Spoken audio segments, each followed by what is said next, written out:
as of right now, he's charged with the death of Maurice Goins. Can I ask you guys a question? Sure. Was it like a violent type? Extremely. I watch a lot of Law and Order, so. The woman here is Rachel Muscatello, who gives the most extraordinary reaction after discovering that her husband, Charles Muscatello, is a killer. The story behind this started almost a year back when 53-year-old Maurice K. Goins was found lifeless in a bloody apartment corridor, brutally stabbed around 20 times in the back. And once the couple sat in front of the detectives, their statements quickly turned into a twisted game of blame and deceit. Charlie's lied so many times about things that's happened to him. Like, you never know when to believe him, you know? Your wife didn't help you out in any way, didn't ask you, did she even know that you had bloody clothes, or did she know anything about this at all? Yes. Was it really Charles who killed Maurice, or did Rachel, who seemed way too calm about all this, have something to do with it as well? It all started on August 6, 2017 in Lakewood, Ohio with a 911 call. Only this one didn't come from a panicked relative, but from a coworker who grew concerned when Maurice Goins suddenly stopped showing up for work. Can you do a welfare check on the number 401? You're just going to check on Maurice Goins, who has not been seen or heard from in a week. Lakewood police responded to the call, but when they reached the address, their knocks at the apartment door went unanswered. So, officers entered through a window, and what they found was a grisly scene that would haunt even seasoned cops. As soon as you got in the apartment, there was a giant pool of blood in the kitchen. It looked like somebody had been dragged through the apartment. Maurice Goins was face down, lying in a pool of his own blood, his body covered in vicious stab wounds. Maurice, known as Mo to his friends, worked at Boston Market in Lakewood, Ohio, and was planning to return to his home state of California. At first glance, he seemed like a friendly individual to everyone, but among those friends were some shady characters that Maurice dealt with. And when officers reached out to the neighbors, they reported seeing a suspicious man with a cane enter the building and leave moments later carrying a TV. But the police had no name and no hard leads. So despite the brutality of the crime, the case went cold for nearly 10 months. Finally, in June 2018, two confidential informants approached Cleveland police. They claimed that a man named Charles Muscatello had bragged about stabbing a man to death and taking his TV. Following up on this lead, on June 19, 2018, they arrested Charles Muscatello, but before talking to Charles, they brought in his wife, Rachel, to see if she had any answers. I'm sure you have a zillion questions, and I have a couple questions for you. So, long and the short of it is, Charles, are you and Charles like legally married? Yes, Okay. we are legally married. You're just separated at the moment? Yeah, but not legally separated. That's fine. I mean, you're just not living together right now. Okay. Well, Charles is under arrest, and he's currently charged with murder. In all honesty, I don't know what, that's just what he's charged with at the moment. He has to be indicted and all that other stuff. I mean, there might be more charges, less charges, not as serious charges. It all depends on what the grand jury and the grand jury prosecutor ends up charging him with. But as of right now, he's charged with the death of Maurice Goins. What's striking is that Rachel doesn't flinch for a second after hearing her husband killed someone. Sure, Charles has a rap sheet full of theft and drug deals, but never murder. And even if Rachel expected trouble, her calm reaction hints at something deeper. In fact, it almost feels like she's relieved when he finally got caught. And what she's about to reveal will just create even more suspicion. We have DNA evidence, cameras. I mean, this is almost a year-long investigation that we've done. So it's not like we just randomly came upon him. So, after our investigation led to this, and then led to us arresting him. And I just want, I could tell by the phone conversation that at some point he has told you about this, and it seemed to me that you didn't actually believe it. Yeah. Okay. Because there's been so many times that my husband, His like, life there's- about things. Okay. yeah, like, I mean, there's even police reports about like he would come home and like he sold our son's dog. This was when he was using Okay. to somebody across the street from us, and I didn't know to hear this person end up being a drug dealer as well. So Charlie ended up selling my son's dog, which was like a little pit bull. She was a full breeder, a full bred, and for drugs. He came home and said that somebody robbed him for that dog. And he had like scuff marks all over his face, you know, and bleeding and stuff. And said that, you know, he got robbed for the dog. He got jumped by a couple dudes, whatever, this and that. So I called the cops, you know, and here all this time, I ended up finding out later on that he hurt himself Just to make it look. to make it look that way. And when the cops came, because I ended up getting the dog back, when the cops came and the other guy told his side of the story, that Charlie did, you know, try selling the dog, sold the dog to him or whatnot, and that it wasn't stolen or nothing like that. Like the cops were like really upset. Like there's an actual police report about it. So my son ended up getting his dog back, you know. And then there's other times too, you know, where Charlie would take things out of the house or just have money or something like that, you know, and he'd say, oh, well, I did this or this happened to me. You know what I mean? Charlie's a liar, you know, so, I mean, he's not a violent person. Sure. It's clear she harbors deep resentment toward him, but what really stands out is how Rachel is basically turning this into her own therapy session, venting all her bottled up frustration about Charles instead of focusing on the murder itself. This is a classic sign of displacement, shifting emotions from the real issue to safer topics. But that wasn't the last surprise she had in store. In fact, she had a whole list of revelations waiting for the officers. You know, yesterday was the first time that we actually, like, that I've seen him before he got arrested, because I've been, like, at the point where I was going to make a police report and file for, like, some type of restraining order, but I didn't. Because the last time that we had seen each other, which was on 117th in Detroit, I went to go meet him. Hello. Hello. Hello. This is my brother, Rachel. Hi, nice to meet you. Nice to meet you. I went to go meet him, and he said he had money to give me for the girls, you know, for our daughters. And when I went to go meet him, but you know, at this point we're not together, so he started making like accusations. Oh, well, where's your new boyfriend? This and that, and you know, so on and so on. So he started to get like a little frisky with me. Like, and it left bruises on my arms, which is, I do have pictures of it. You know, my counselor knows about it, this and that. So at that point in time, I'm like, okay, I told him, I said, I don't want nothing to do with you anymore. Okay. And this was like about, I want to say maybe 2 months ago. The more Rachel talks, the clearer it gets. She didn't flinch at the news because deep down, she's actually relieved Charles is finally behind bars.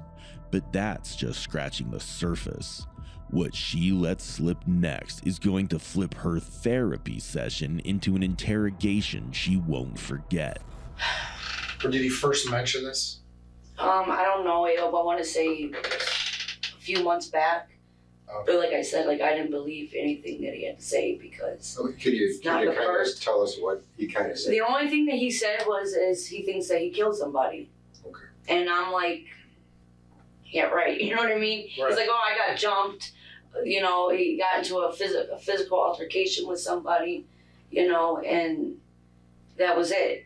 Charlie's lied so many times about things that's happened to him. Mm-hmm. Like, you never know when to believe him, you know. So, I mean, other than that. So basically, he just, in passing, said, oh, I might have killed somebody, but never any details to it. No. Okay. No. And then yesterday, when he was telling you why he was here, you kind of... Yeah, because he said something about a cane over the phone. Right. And And there was... TV. The TV, the TV thing, I kind of like blew my mind because I don't even remember anything about any type of TV. The cane they're talking about is a crucial piece of evidence found right at the crime scene. It belonged to Charles, and that alone pinned him deeper into the crime. But beyond the cane, the conversation between the detectives and Rachel had one clear goal: to find out if Rachel knew about the murder. If she did, she could face charges as an accomplice, or at the very least, for failing to report a violent crime. But for now, the seed of doubt has already been planted. So basically, your only real knowledge of the. Let me just be blunt with you. At any time did Charles come home with bloody clothes and you No, gave him a change of clothes? no. Threw the other I would have clothes freaked out if that was the case. Like, Okay. seriously, because I mean, like, I've never like seen something like that in like real life. Like somebody coming up to me like with blood all over them and stuff like that. But no. Okay. And he would have been covered. Yeah, no. I mean, the only times I've ever seen Charlie, like I said, is like if he hurt himself and like gave you the lie about, you know, this happening to him, this and that. But it was never Do to you that remember extent. him around that time having a cut on his hand? This would have been like the time where the cane was missing. Of the eclipse and then George's passing.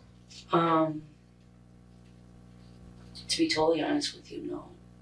I don't. You don't remember, or you? I don't remember Okay. seeing a cut on his hand. Like I don't remember, you know, for sure. Because he always gets hurt too, though, you know. So I really don't know. Okay.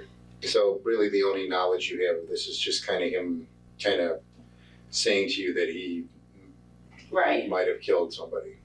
And you just kind of like, yeah, whatever. Yeah, because I mean, like I said, Right. you know, I he got doesn't seem like. I mean, honestly, I'm still having a hard time believing, like processing, Sure. Yes. I completely know. understand that. because, like I said, he's not a violent person, Yeah. Well, I but mean, he does have a short temper, you know, and with his drug problems, that's another reason why we're not together. Yeah. Can I ask you guys a question? sure. You can Based on, you know, I'm not going to say the evidence or this and that, but based on, I watch a lot of Law and Order, so based on like the way, did it look? Was it like a violent type? Extremely. The Really? entire apartment was covered in blood. Rachel is literally talking about her husband being a murderer, yet she can still laugh. This alone raises big questions. Is she just glad Charles is going away? Or does her relief suggest something even darker? It's not a polygraph, so her claims about not believing that Charles really killed someone could easily be lies. And while she says he's not violent, she can't resist throwing in digs about his short fuse and drug habits, painting him as a nightmare only prison can babysit. And what comes next is her final push to paint Charles in the worst light possible. To your knowledge, Charles has one thing that he mainly uses, like he mainly uses crack, and then but he has no problem doing other stuff if it's available, or is he just strictly a crack guy? No, there's other stuff. I'm not gonna lie. Like back in 2012 when I first got clean myself, like that was my first. I was addicted to Percocets, pain pills, and we were abusing them together. Okay. And then I went and got, that lasted like 3 years. And then I went and put myself, like I don't have no criminal backgrounds. I've never been told, oh, you gotta go to drug court, you know, all other stuff. Like I put myself into rehab, you know, in 2012. And, but that whole entire time, like me and Charlie, we were together for 11 years.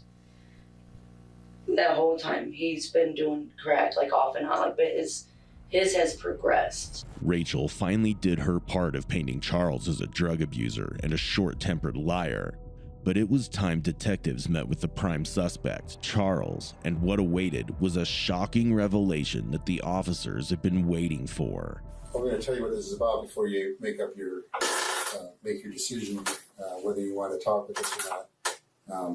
Obviously, we want to talk to you. We have some questions, and a lot of what we talk about has to do with how we're proceeding with other people involved in this, including your wife. So the long and the short of why you are here, tell you in I'm gonna keep it real. You already know because I can tell by the way you're looking at me. You keep looking at me. No, I keep looking at both of you guys. I have a warrant for your arrest for murder. You had to know eventually this was coming. We're, I understand. Well, we'll explain it. No, you explain to me. We will. You done? So, I know that guy. Who is it? I don't know his name right offhand. You don't know his name? No. you don't know his name? No, because he did favors for each other before. Okay. So, all we have is a certain amount of information, and that certain amount of information we have, cameras, DNA, video footage of people coming in and out, so forth like that. Okay. Mhm. That's why you're sitting here. Okay. Alright. If there's more to it, now's the time that we want to get this in the open.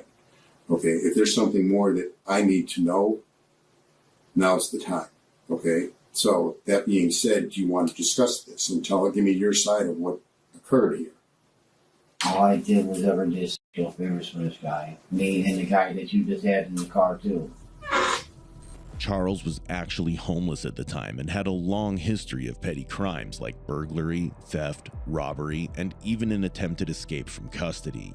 He didn't have a stable place to live, and he often visited Maurice Goins' apartment. In exchange for carnal favors, Charles would get food, drugs, and sometimes even electronics, which he'd then sell for quick cash. But that's not where the story ends, and soon enough, the truth is about to surface. So you've been in his apartment, correct? Yes, sir. I'm not gonna lie about that. Okay. 1,000 times probably.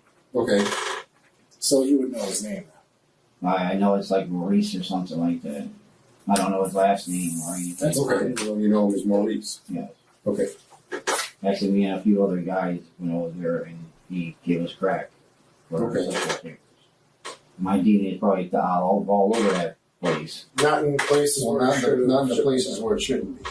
Charles already knows he made some mistakes, and he knows the cops have evidence. So his first move in this twisted chess game is to shrug it off, saying his DNA would obviously be there since he'd visited Maurice so many times. But forensic science laughs in the face of sloppy cover stories. He isn't the Zodiac Killer, Jack the Ripper, or even Hannibal Lecter, but more like a discount version who had the genius of leaving his footprints behind. And now, he's seconds away from the detective dropping the cold, hard truth right in his face. We have enough evidence, obviously, to have gotten an arrest warrant for you that shows you committed a homicide. That's why there's an arrest warrant for it. But it tells one side of a story, the evidence that we have. The side that it doesn't tell is the side of the person that's still alive that can tell the side of what happened, what led up to it, and why it happened. I got to believe that this is weighed on you like a ton of bricks. And I've got to believe that over this time period, Charles, you probably have been feeling like you're drowning, okay? Trying to get this off your chest. But the only way to do it is to now come clean about it. I could see it on your face.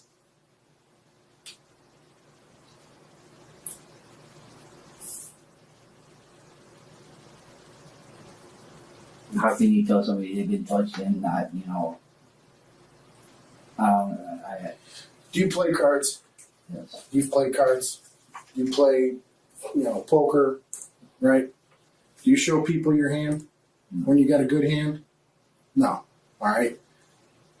A judge and prosecutors saw what we have and said, that's enough.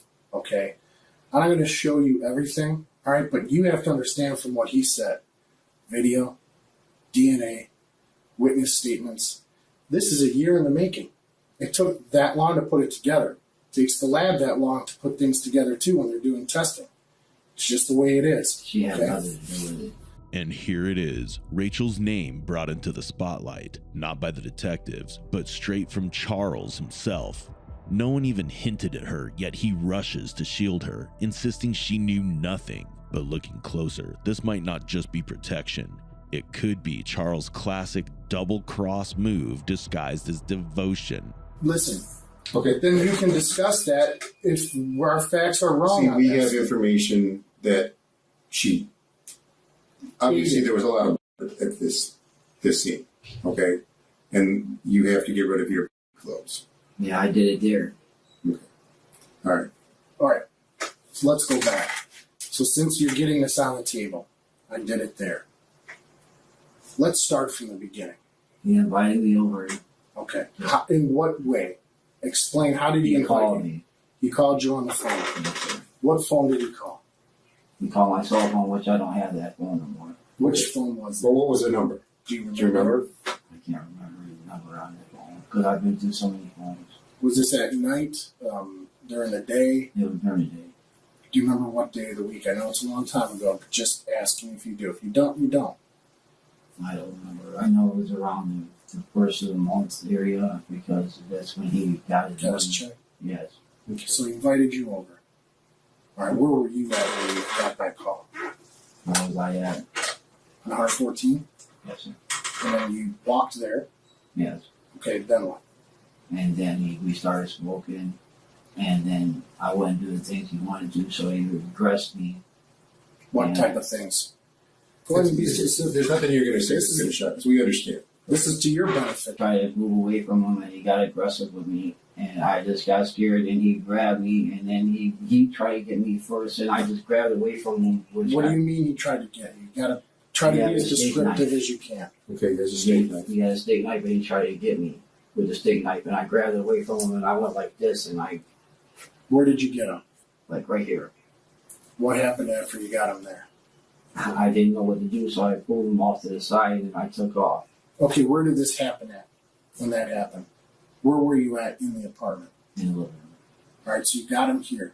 Yeah, so That's he kept trying to grab me, and I kept trying to push myself off of him. And then I grabbed him like this to push myself away from him. And I could have, I was scared. You were in front of him, Yes, I was. not behind him. No, I like wasn't behind this. him. I never You were did in that. front of him. I was in front of him. You said he had it. Well, let's go back a bit and break Charles's masterpiece of excuses into neat little parts.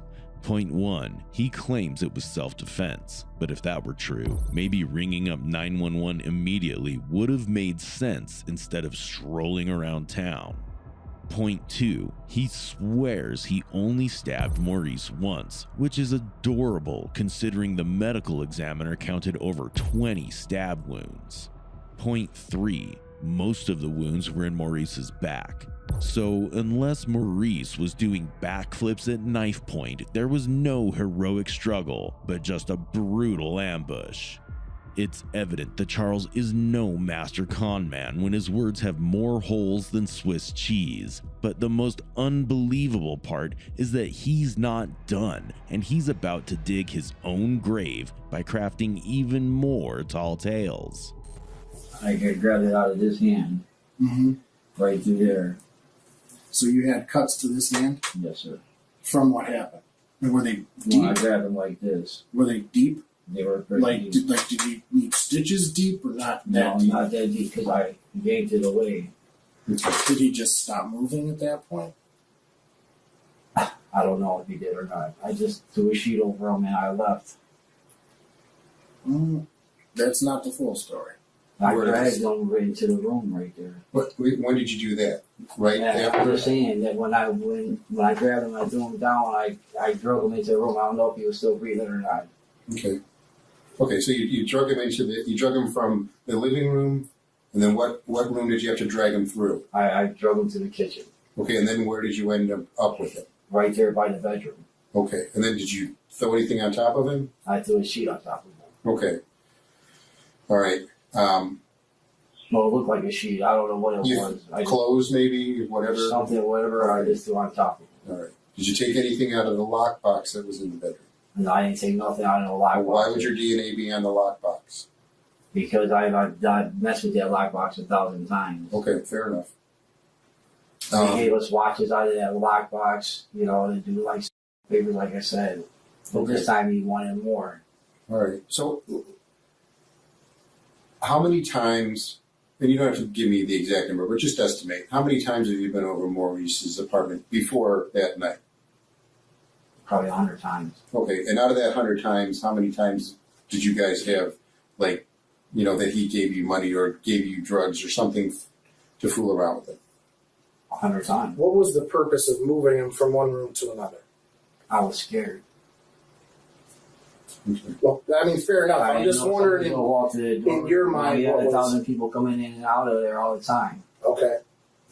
Now you said that you changed right there, but he's way smaller than you. It's not like you put his clothes on. He What did you wore change twice I put a pair of jogging shorts on. I mean, obviously, the giant elephant in the room, why were you just too scared to think straight to like call us and say, hey, this guy just attacked me? I was high too. Okay. You know, What were you guys plus smoke? I'm paranoid, schizophrenic. When I started thinking of hallucinations, it just Okay. my life didn't know nothing about this. Okay. What about the knife? Did you leave it there or take it with you? You know, I put it in the bag and took it with me. Okay. And it was it from his apartment? Yes, The sir. knife was from his apartment. Yes, sir. What happened to those items? I threw them in the garbage. Okay. On 114th? Yes, in the dumpster. Anybody else assist you in any way after the fact?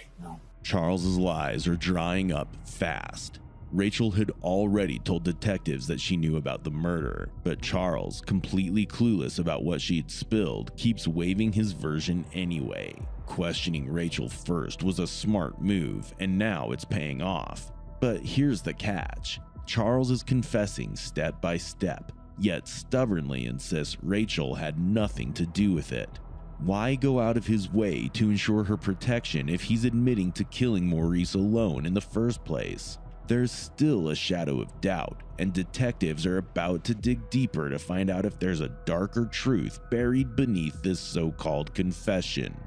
Your wife didn't help you out in any way? Didn't ask you, did she even know that you had bloody clothes, or did she know anything about this at all? You know, I wanted to keep it. I didn't know how to go about it, so I didn't want to tell anybody. Okay. So she Are has you no guys still knowledge? together? Yes, we are. Is she living at home? Does she have a home she's staying in, or is she on the street? She lives in an apartment right now with my ex-wife's daughter. Okay, where's that at? Just the city. What city's in it? No, it's in Farmville. Okay. But you're living on the street? Yes, because I wouldn't change my ways, and this time I tried to change my ways, but seems like everything's going wrong. We just got back together through the day. You never once mentioned this to her? How come you never? I mean, am I correct in my observations that this has probably been weighing on you pretty hard? Yes. How come you never came to tell us what happened? You just hope Well, that no one you ever had to found think that out? we were eventually going to know, because we just have to wait for the lab stuff to come back, you know? I know. We got the I don't want enough cane. CSI to know that. Yeah, we got the cane with your DNA on it that you left there, you know, all that stuff. The video cameras there of you going in and out. The place across the street. Was it light out when you left? Yes, it was. Yeah, I mean, it was early in the morning. So How you, long were you in there? If you got called up at night to go there, I was in there from like maybe 1 o'clock in the morning, 2 o'clock in the morning, all the way up until like 11, 12 o'clock. in the afternoon the next day, when did the incident happen? Was it still When dark everything out? started running, like, when he started running out of money, and I tried to tell him like I don't want to do nothing. And, you know, Was that the next day at daylight, or was it yes, still at night at no, dark? It was daytime by then. It was like 11 a.m. around that time. How long do you think you stayed in there after the stabbing happened? Because you Maybe left the water 20 on, you minutes. tried to wash up, and yeah, you left the water running. Like 20 minutes. Okay. you ran the whole apartment building out of hot water. Yeah, when you left the hot water on, it Ran the whole tank, building out and then of it the just tank turned below. into a. Charles, it may not. I mean, you may be. I understand that this is a lot that is going on there right now, but I mean, you telling us your version of things is definitely going to help the situation, because I'm still going down for murder, man. but you're charged with Charles' confession was finally out, but for the detectives, one thing still didn't sit right. A lingering suspicion that Rachel might not be as innocent as she appeared. To put this hunch to the ultimate test, they let Charles make a call to Rachel. What happens next will either confirm her clean slate or blow this case wide open. Hello? Hello? Charlie? Yeah.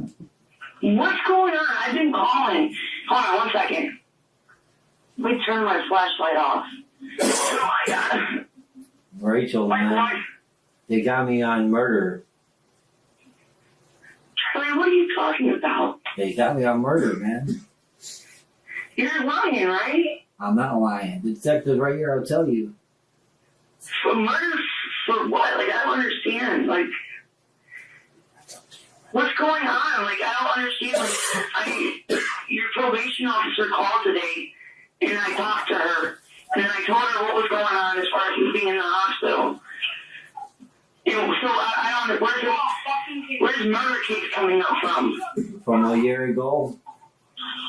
Well, they got me for murder. I don't understand.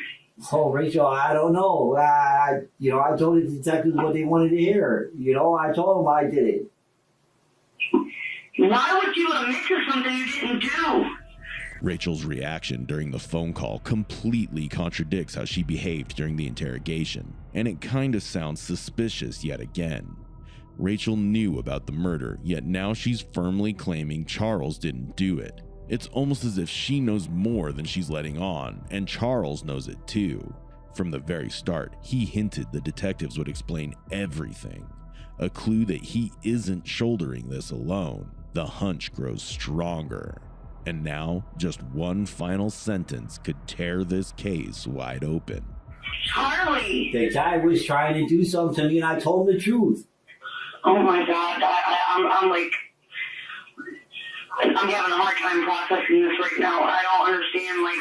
Well, they even had your picture in front of me, too. My picture for what? Because you're my wife. Well, I understand that. I mean, I've been calling up there, like, I even left a message to some detective that's supposed to be, like, in charge of whatever. I don't know. Because they didn't tell me. I called the Lakewood police I can't get station one and... place at a time. I can't answer the phone if I'm talking to you. No, he was talking to me. Yeah, I'm in the room with him right now.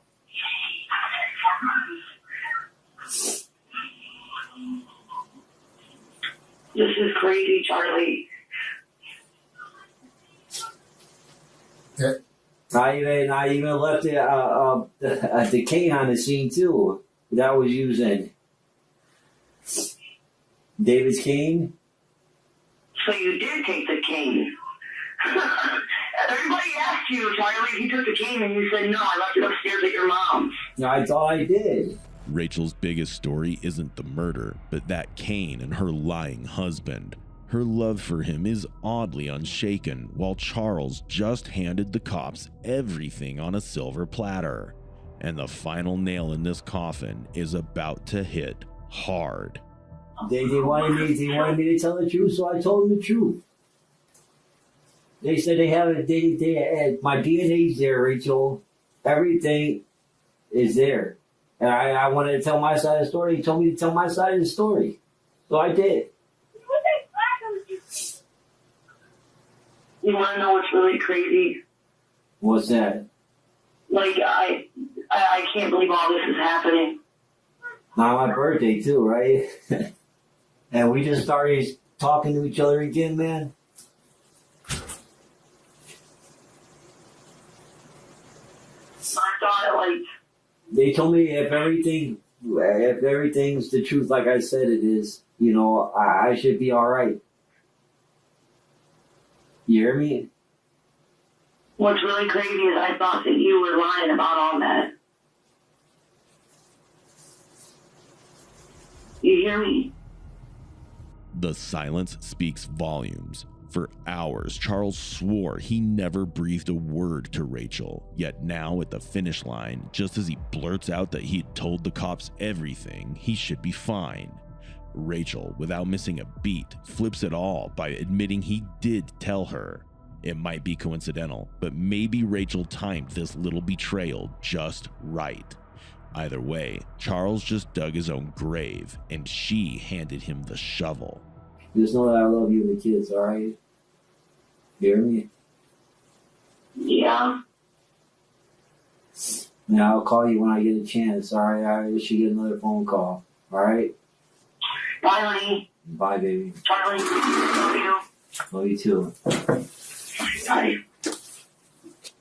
Okay, did you talk to She the, ain't gonna get arrested or anything, right? I promise you, short of her coming in here and sitting down and say, Detective, I was in there with him, I'm the one that stabbed Maurice and killed him.